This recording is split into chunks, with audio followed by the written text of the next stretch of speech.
Par défaut, lorsque nous déployons une application dans Azure avec le service Azure App Service, cette application est publique et disponible tout simplement sur Internet. Azure offre toutefois plusieurs fonctionnalités, dont les points de déterminaison privés, qui vont permettre de venir isoler notre ressource et la rendre accessible uniquement via notre réseau privé ou à quelques personnes via la restriction d'adresse IP.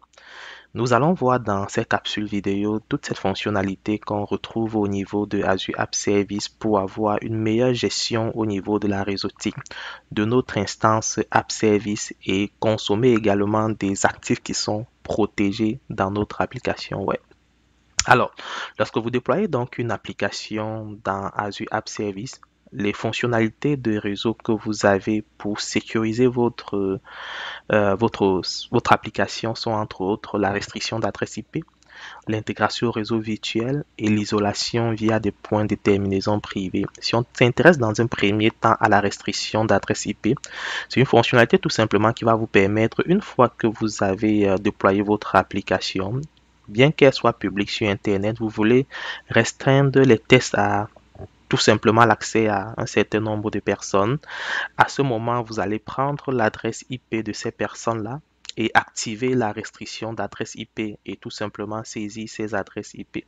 Donc, c'est une fonctionnalité qui peut être intéressante dans le contexte, par exemple, d'une application qu'on a implémentée et qui va être accessible à quelques partenaires et qu'on connaît l'adresse IP de ces partenaires-là, on peut tout simplement déployer notre application et ensuite mettre en place la restriction d'adresse IP pour que ce soit accessible uniquement à ces personnes. Ou encore, moi, si je développe une application et que je dois faire des tests là-dedans avec des amis qui sont disponibles à des endroits différents. Et à ce moment-là, je peux tout simplement prendre leur adresse IP et faire la configuration.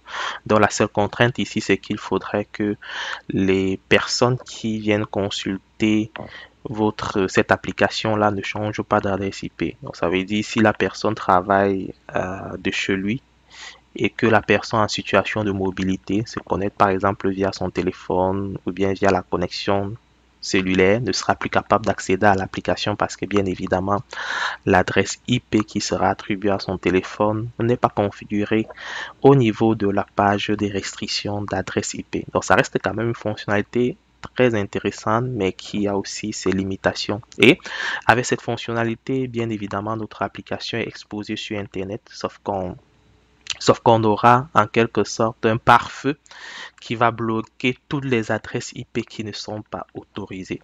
Ok. Puis, on a l'intégration au réseau virtuel. Donc, cette fonctionnalité, c'est dans le contexte où moi, j'ai déployé une app service qui est publique. Ok.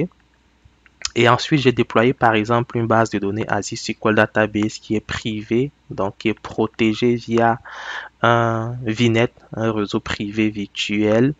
Comment est-ce que je fais à ce moment-là si mon application, mon app service va aller consommer cette base de données qui est privée? Donc à ce moment-là, il faudrait que je trouve un moyen d'associer mon app service avec le réseau virtuel en question pour autoriser la communication entre les deux. Alors c'est quelque chose qui s'est fait simplement via le portail Azure ou bien via les outils en ligne de commande d'Azure, notamment Azure CLI ou Azure PowerShell à travers la fonctionnalité d'intégration réseau. Donc, la fonctionnalité d'intégration réseau va tout simplement nous permettre de configurer notre app service pour être en mesure d'aller se connecter à un réseau virtuel et consommer les ressources qui sont protégées par ce réseau virtuel-là.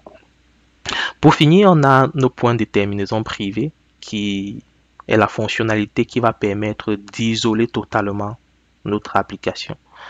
Donc, une fois qu'on a configuré le point de terminaison privé, l'adresse IP publique de l'application est tout simplement désactivée.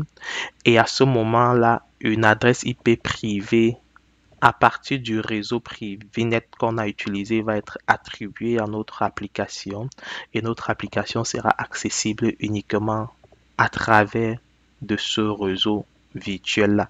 Et ce réseau virtuel est pairé avec notre réseau local sur site.